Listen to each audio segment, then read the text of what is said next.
Kiblegaha aşka Sıbhu evare şeva tari şemala keytu Leyletul kadru beratın nura mala keytu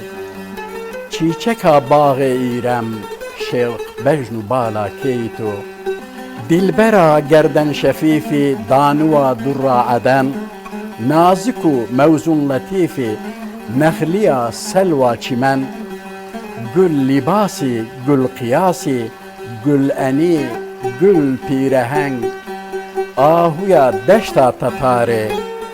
şahzazana aska xeten Huriya bağı behişte, çar xezala keytu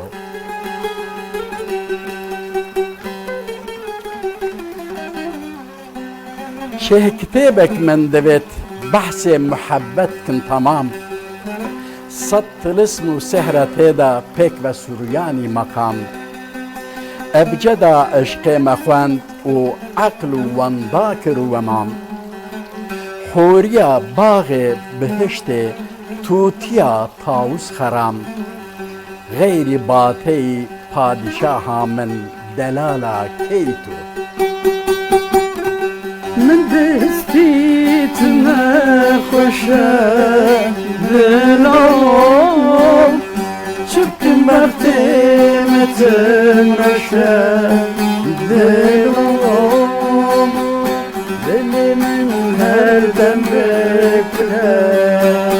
دلم جارکی نبویه گشه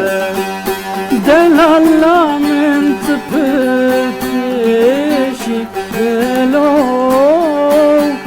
درد خوش کسی نبودی دل